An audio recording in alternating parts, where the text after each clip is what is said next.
She wasn't supposed to be there. Raina froze halfway up the stairs, her breath catching like a splinter in her throat. She had just come back to collect the last box of her sister's things from the old family house, the one they were about to sell, when she looked up and saw her. Through the narrow hallway window on the second floor, a pale figure stood, long black hair, a green scarf twisted around her neck. The same scarf her sister Tara had been wearing the night she died. The same scarf she had been buried in. Raina blinked hard. The figure was gone. She stood there, trembling. Her hands clutched the banister as if it could anchor her to the world she thought was real. This was supposed to be over. Her sister's death, the funeral, the heartbreak, the endless nights wondering how someone so full of life could suddenly vanish, and then show up in pieces in a lake 2 weeks later. Tara had died. Raina had seen the body, identified her in the morgue, held her cold fingers in hers. So what the hell was that? Was it grief, hallucination, trauma replaying itself in her head, or was something terribly wrong? She turned and bolted back down the stairs. She wasn't staying, not alone, not now. But when she reached the front door, it was locked. She hadn't locked it. Raina slowly turned the knob. Nothing. Then a click from upstairs. She whipped around, footsteps. Not loud, not rushed, just soft, deliberate creaks, coming closer. "Hello?" she called, forcing her voice to sound steady. No answer. Then her phone buzzed. A text from a number she had deleted months ago. "You shouldn't have come back." Her blood ran. Cold. It was Tara's number. Raina's knees gave slightly. Her hands were shaking so badly she could barely type. "Who is this?" The reply came instantly. "Check the attic." Raina stood at the bottom of the staircase, staring up like it was the mouth of a beast. The attic. Her heart pounded harder than it ever had. Harder than when she identified Tara's body. Harder than at the funeral. Harder than when she first found out her sister had been reported missing. Now someone, something, wanted her to go back up. Check the attic. The message still burned on her phone screen. She hadn't been up there in years.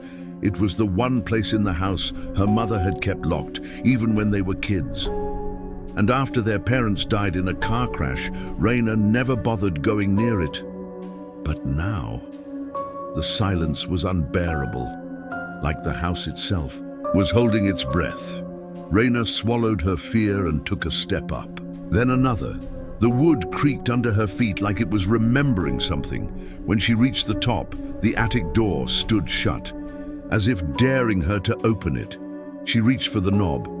Locked. Of course. But just as she turned to go, something dropped on the floor behind her. She spun around, a key lying neatly on the dusty floorboards outside the attic door. Her breath caught again. It hadn't been there before. She was certain. She picked it up with trembling fingers, stared at it for a moment, and then slid it into the lock. It turned too easily. Click! The attic door creaked open, revealing complete darkness inside. The air that rushed out was colder than it had any right to be. Raina stepped inside. The dust stung her nose. She fumbled for the hanging cord in the ceiling. One pull, the single yellow bulb flickered to life, and she saw it. Photos. Hundreds of them, taped, pinned, and hung across. The walls like a shrine or an obsession. All of them were of Tara, some from when they were children, some from high school, and then newer ones. Ones Raina had never seen, ones that shouldn't exist. Tara on the street looking over her shoulder. Tara sitting in a diner, laughing. Tara asleep in what looked like a motel room. Some of these were dated after her death. Raina's hands went numb. What the hell is this? She stepped closer, scanning the handwriting on the back of one photograph. March 9th, still watches the window at night. Another one, March 15th, she cried again. No names, no context, just timestamps, notes, observations. Someone had been watching. Her sister for years, and then a horrifying thought struck her. What if Tara wasn't dead when they found her? What if the body she had identified wasn't her? Her head was spinning. Then she noticed a small box tucked into the corner, next to a stack of old journals. She opened it. Inside were two things, a phone, a driver's license. She pulled out the license first, Tara Elaine Moore, date of birth, December 3rd, 1996. But the address, it wasn't their family house. It was somewhere upstate, a tiny town she'd never heard of. The phone turned on immediately. No password, only one contact in the call log. The name read, "Do not answer," and yet something in her gut told her she had to, so she tapped it. It rang once, twice, and then someone picked up, but no one spoke. Just breathing. Low. Controlled. She was about to hang up when a voice whispered, "She's still alive." But not for long. Click, the line went dead. Raina dropped the phone like it had bitten her. She needed air. She needed to get out. She turned to leave and froze. The attic door was closed. She hadn't shut it. Her body went ice cold as she stepped toward it and grabbed the knob. Locked. She yanked it harder. Still locked. Okay, don't panic. But her breath was coming fast now. The walls felt closer. The air thinner. Then, from the far corner of the attic, behind an old wardrobe, she heard a whisper, so faint she thought she imagined it. But then it came again. Her name, in her sister's voice. She dropped to her knees, heart pounding, and peered behind the wardrobe. Nothing, just darkness. But then, movement, and a small hand, pale, trembling, reached out from behind a panel in the wall. A secret door. She crawled forward. "Tara?" The hand pulled back. Raina gripped the edge of the panel and yanked it open. It led to a narrow crawl space, barely big enough for a person. She hesitated for half a second, then pulled out her phone flashlight and crawled in. Dust coated her hands. Her knees scraped against wood. The air smelled like mildew and old sweat. The passage twisted and narrowed, and then opened into a tiny room. It was barely lit by a tiny vent. There was a mattress on the floor, a water jug, a mirror, a pile of clothes, and written on the wall in what looked like red ink or blood was a message: "Don't trust him." Next to it, a name: Dean. Raina stared in horror. Dean, Tara's ex-boyfriend, the one who had told everyone she ran away, the one who cried with her at the funeral, the one who helped organize her memorial service, the one who moved out of town afterward. Too broken to stay, he said. Dean had been here. Dean had kept her here. And now, a sound from behind her, footsteps on the floorboards above. He was back. She had to get out. She crawled back out the way she came, her breath ragged, heart thudding in her throat. When she pushed out into the attic again, the door stood wide open. And someone stood at the top of the stairs. She couldn't see the face, just the silhouette, tall, broad-shouldered. "Raina," the voice said, soft and steady. "Familiar. Dean. You should have stayed away."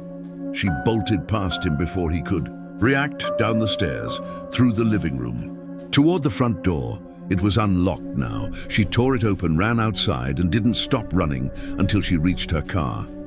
She locked the doors, started the engine with trembling hands, and sped off down the road, tears streaming down her face. Tara might be alive, and Dean had lied about everything. Raina didn't go home. She couldn't. She drove for hours, ignoring the gas warning light, until the trees thinned and the night softened into the blurred lights of a sleepy town she didn't recognize. Only then did she pull over, park behind a rundown motel, and let the tears come. What the hell had she just seen? Had Tara really been alive all this time? She thought of the crawl space, the mattress, the red writing on the wall. "Don't trust him. Dean." Her fingers trembled as she pulled out the dusty journals she'd grabbed from the attic. There were 3, old, leather-bound, thick with secrets. She cracked open the first one. August 3rd, 2020. She's too stubborn. She keeps talking about leaving. I told her I'm the only one who understands her. She cried again tonight. I watched from the hallway. She doesn't know I'm writing this. Raina's heart dropped. This wasn't Tara's journal. This was Dean's. She flipped to a random page. November 12th, 2020. She snuck out again, made it to the road, had to drag her back. She screamed the whole way, told me she wished I'd died instead of our parents. She doesn't understand. I'm protecting her.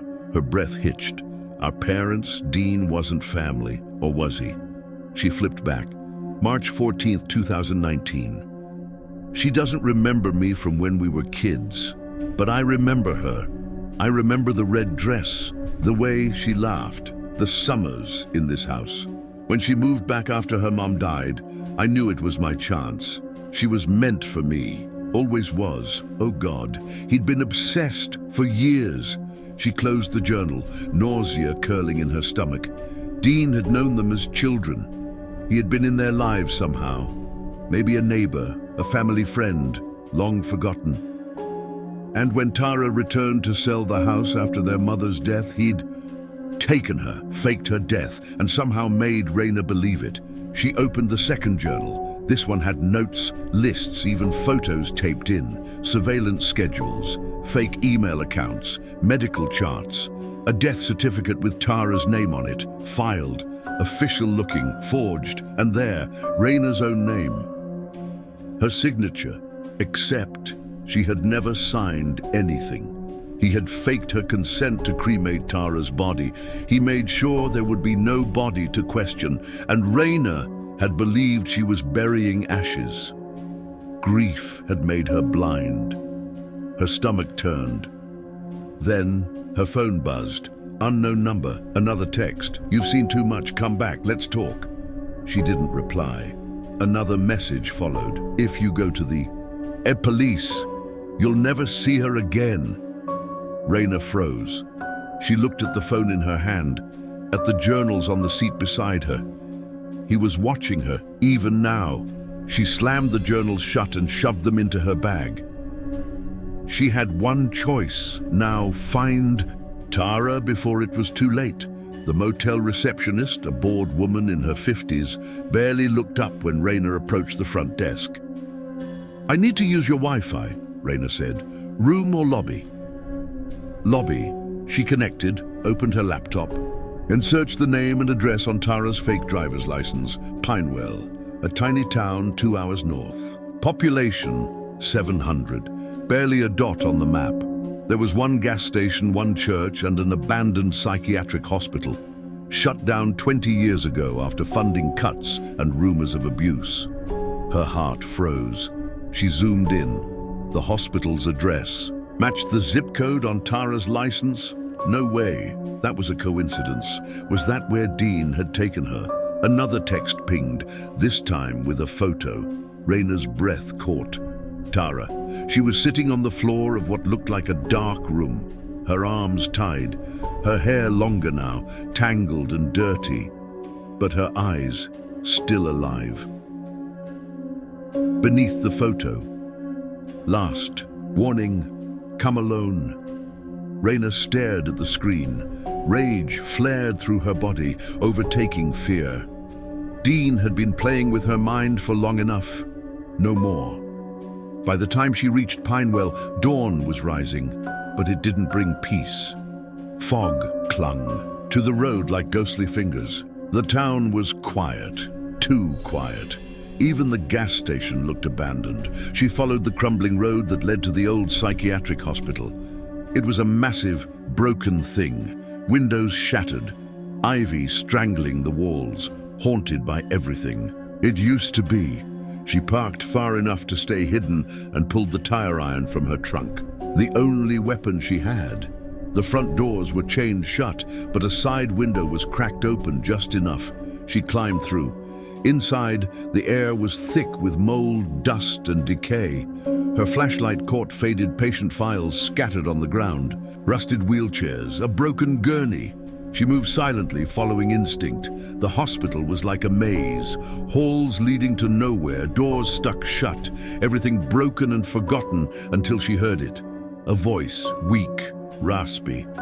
"Raina?" Her heart nearly stopped. She turned toward the sound. "Tara," she whispered. The voice came again, louder this time. "Raina!" She ran, through a rusted corridor, down a stairwell, past what used to be a records room, and then, there, a metal door slightly ajar. She kicked it open, and there she was, Tara, tied to a bed, weak, filthy, but very much alive. "Oh my God," Raina whispered, tears streaming. She ran to her, tore at the bindings. Tara sobbed. "He said you'd never." "Find me." "I did, I found you, we're getting out." But then, a click behind her, she froze. Dean, holding a gun. "I told you," he said calmly. "You shouldn't have come." Raina stepped in front of Tara. "You're sick." "I saved her," he shouted. "You all gave up on her. You believed she was dead. You were glad she was gone, but I kept her safe. She's not a pet."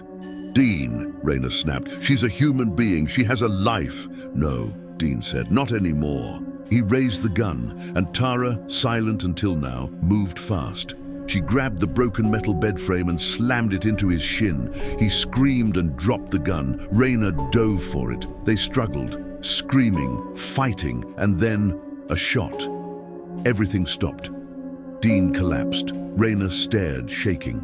Her finger on the trigger, the gun still warm. He was still dead. Tara was crying now, laughing and crying all at once. Raina dropped the gun and held her sister, sobbing into her hair. "It's over," she whispered. "It's really over." Tara was asleep in the hospital bed when the detective stepped into the room. Raina rose quietly, motioning for silence. She hadn't left her sister's side since the escape.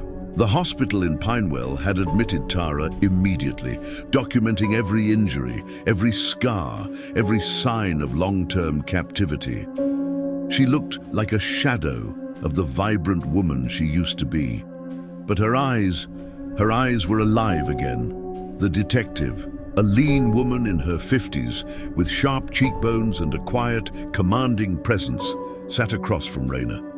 "I need to ask you a few more questions," she said gently. Raina nodded. "I've already read the journals you handed over. Dean wasn't just mentally ill, he was calculated. He forged court documents, hacked hospital databases. We believe he had help, someone in the coroner's office." Raina flinched. "He said our parents were dead, that he'd saved Tara from going to a psych ward. None of it was true."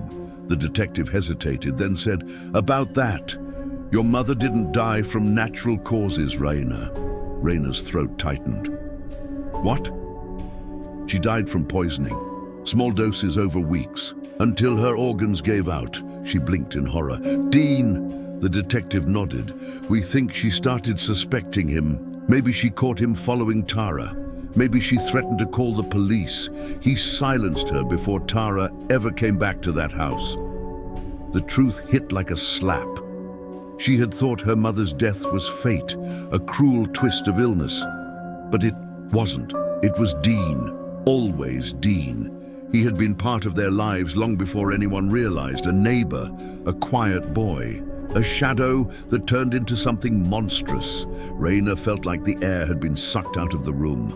"All this time," she whispered, "he was in the walls of our life, waiting." 2 weeks later, Tara was discharged. She stepped out of the hospital wearing oversized clothes and dark glasses, but she walked on her own. Raina was waiting beside the car, holding her hand tightly. They didn't say much. They just drove, away from Pinewell, away from the house where it all began, towards something new. They ended up renting a small place by the coast. Quiet, simple, healing. Tara barely spoke the first few days. She just sat by the window, staring at the ocean. Sometimes she'd cry.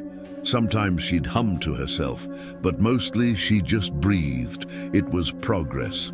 Raina, meanwhile, dove into therapy, support groups, grief journaling, anything to understand how she let herself believe her sister was dead. The guilt ran deep. One night, Tara finally said what Raina had feared the most. You didn't look for me. Raina froze in the kitchen. Tara stood behind her, arms crossed, her voice soft but sharp. I screamed for you every night, she said. I prayed you'd hear me, that you'd feel me missing, but you moved on. Raina turned, tears welling. Up, I didn't move on, I died with you. You lived, Tara said bitterly. You built a life. You had friends, work, love. I slept in chains. And just like that, the silence between them broke into a storm. I buried an urn full of ash, Tara, Raina yelled. They showed me paperwork, a death certificate. Your doctor confirmed it. Do you know how many nights I spent screaming into the dark, thinking I didn't get to say goodbye? Tara's face twisted with grief. You weren't supposed to believe them, she said, shaking. You were supposed to know something was wrong. Raina crossed the room and grabbed her by the shoulders. And I didn't. I failed you, and I'll never forgive myself for that. They both crumbled then, right there, in that little kitchen. Two sisters, one ghost, one grieving, crying in the middle of a rented home like it was holy ground. The days after that were different. They cried more often, but they also laughed, sometimes just for a second. They shared childhood memories, watched old movies, cooked their mom's favorite dishes. Healing wasn't a straight line. It zigzagged through rage and joy and grief.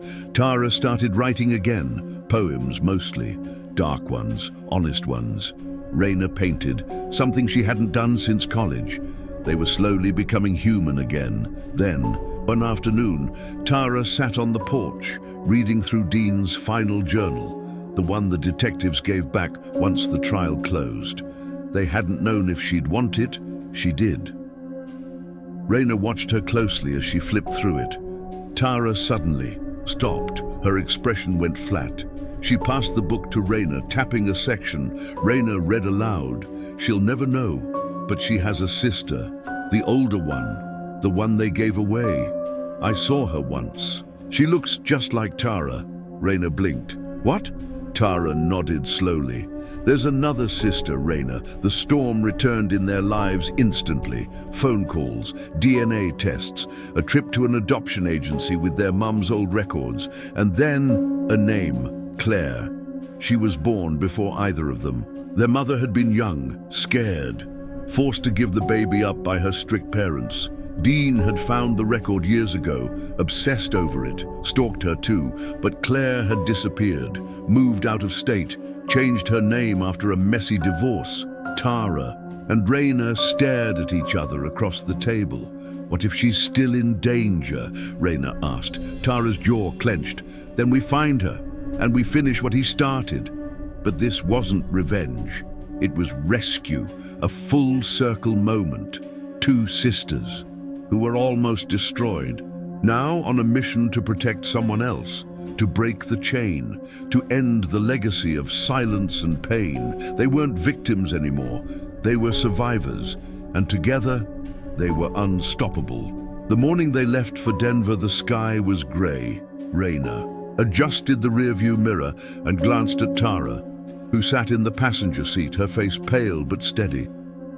She clutched a thin folder in her lap. Adoption records, Dean's journal, and a single blurry photo they'd found inside an old police envelope. A woman in her 30s with sharp cheekbones, auburn hair, and unmistakable sadness in her eyes. Claire, their sister. Tara hadn't said much all morning, but Raina knew she was burning inside. Her healing was still fragile, layers of trauma, bound together by thin threads of routine. But this trip, this search, it was pulling something deeper out of her. Not fear, resolve. We're not looking for justice anymore, Tara finally said, eyes still fixed ahead. We're looking for her. Raina nodded. And we're not leaving without her. Claire Morgan lived in the outskirts of Denver, Colorado. The last known address was in a rundown part of town, where chain-link fences were bent from years of wait and streetlights flickered like dying fireflies. They arrived at dusk. Raina parked near a laundromat and stared at the address again. It was a duplex, half-painted, with a cracked window and a sagging porch swing. A mailbox hung sideways, stuffed with unpaid bills and advertisements. Tara stepped out first, walking slowly toward the front steps, like the past might jump out and grab her. Raina followed, heart pounding. They knocked. No answer. Again. Then they tried the neighbor. An older man with stained fingers and a cigarette behind one ear cracked his door. "An inch, Claire," he repeated. "Haven't seen her in weeks. She was twitchy. Said someone was watching her. Left with a big bag and never came back." Tara's stomach dropped. "Did she say where she was going?" He shrugged. "Said something about Eagle Rock, that old motel near the gas station off Highway 71. Raina quickly searched it on her phone. "It's less than an hour from here." The man lit his cigarette. "She looked scared, real scared. You sure she's your family?" Tara met his eyes. "That's exactly why we're here." They reached the motel just after nightfall. Eagle Rock. Motor Inn was the kind of place people disappeared into. Flickering neon sign, patchy parking lot, doors that didn't quite shut all the way. They asked the manager, a disinterested woman, chewing gum and scrolling through her phone. At first, she shrugged them off. But when Tara showed Claire's photo, the woman raised an eyebrow. "Yeah, room 12. Been here a couple weeks. Quiet. Paid in cash." They knocked on the door. No answer. "Tara," Raina whispered. "What if she runs?" "She won't," Tara replied. "She's like us. She's just waiting for someone to believe her." Raina knocked again. "Claire, we're not here to hurt you. We're your sisters." Silence. Then, click. The door opened a crack. A pale eye peeked through. Tara held her breath. Then the door swung wide, and Claire stood in front of them, thinner than in the photo, with hollow cheeks and a mouth set like stone. She looked at Tara first, then Raina. Her voice cracked. "You look like my nightmares." Inside, the room smelled of old sheets and cheap coffee, but the air was electric with emotion. Claire sat on the edge of the bed, arms crossed, shaking slightly. "I knew you'd come," she whispered.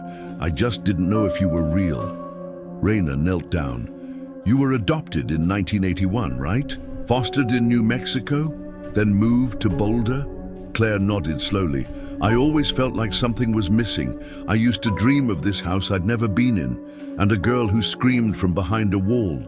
Tara inhaled sharply. "That was me," Claire blinked.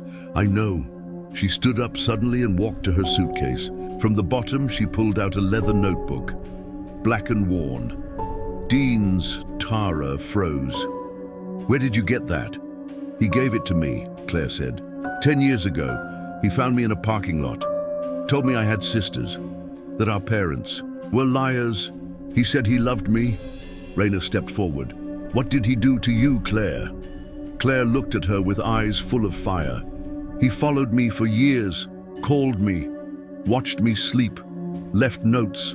He never touched me, but he ruined every relationship I ever had. I moved cities 4 times, got restraining orders, changed my name. Why didn't you go to the police?" "They never believed me. He knew how to disappear. And when I found that journal, I realized he'd already taken one of us. I thought I was next." Tara's hands trembled. "You weren't." Claire looked up at her. "You're the one he caged, aren't you?" Tara nodded. Claire walked over and hugged her, slowly, firmly. Then she pulled back and said, "I want to burn this." She held up the journal. "No," Tara said. "Not yet." Raina tilted her head. "Why?" "Because there's something in there we haven't seen yet." They stayed up all night reading it, all 3 sisters side by side on the motel floor. Near the end of the book, on the last few pages, was a map, hand-drawn, with an X marked near a forest in Kansas. "Home," it read. Claire's voice dropped. "He talked about a safe house, a place no one would ever find, where he'd start a new family." Raina swallowed. "We need to go there." Claire hesitated. "What if someone's still there?" Tara's voice was steel. "Then we make sure no one else suffers what we did." The next morning, they were on the road. Tara drove this time, music off, windows cracked. The wind felt good on her face. For once, she wasn't looking back. The coordinates led them to a place so rural, even Google Maps gave up, past wheat fields and rusted mailboxes, down a dirt road choked with weeds. Then, a clearing, and in the middle of it, a crumbling farmhouse. It was real. Claire gripped the seat. This is it. They approached carefully. No signs of life, no cars. Inside, the place was abandoned. Dust choked the air, animal droppings in the corners, but there were remnants. Small beds, journals, broken chains on the floor, crayon, drawings, names. Baby Tara, Baby C, and one more thing, a name on the wall, scratched in over and over in the wood. Emily. Tara stepped back. Raina whispered, "Who the hell is Emily?" Claire pointed to one of the journals. "That's not any of us." Tara flipped to the last page of Dean's diary, the one Claire had kept from the motel. There it was. "Emily will be my redemption. She will forget everything. She will love." "And me?" Claire stared at the drawing. A little girl. Black hair. Sad eyes. Raina's voice broke. He took a child." Tara's face turned white. "Recently." Claire opened a drawer and found a half-used box of diapers. Expired milk cartons. Tiny shoes. She turned to Tara. "He's dead, right?" "Dean's dead." Tara's voice cracked. "I watched them take his body away after the fall. He hit the rocks. No one could survive that." Claire stared out the broken window. "Then why is the milk only a week old?" Raina slowly stepped backward, dread sinking in. Tara whispered, "Oh my God." Behind them, the floor creaked. They turned, but no one was there. The farmhouse moaned in the wind. Raina held her breath, staring into the shadows behind the kitchen wall. Claire gripped her hand. Tara stepped forward first, toward the spot where they'd all heard the floor creak. But when she reached it, nothing. Just silence, just dust, until a soft click. Claire spun. "Did you hear that?" Tara crouched, running her fingers along the baseboards. Then she felt it, cold metal. She pulled it, a hatch, hidden under the old floorboards. They pried it open together, the hinges screaming like they hadn't moved in decades. A cold gust rose from below, a basement, pitch black. Claire grabbed a flashlight. They went down, one step, two. The smell hit them. Mold, old metal, something sweet and rotting. The beam from the flashlight hit concrete walls, cages, broken furniture, and, in the far corner, a crib, small, pink. Still, Raina rushed forward and gasped, empty, but used. Bedding wrinkled, a pacifier on the ground, a teddy bear, face half chewed. "She was here," Raina whispered. "Recently." Tara stepped past the crib and pointed the light behind a shelf. "There!" Words scratched into the wall. "I don't forget, I don't forget, I don't forget." Over and over. Claire's face paled. "That's Dean's handwriting." Raina whispered, "You said you saw his body." "I did," Tara snapped. "I saw him fall."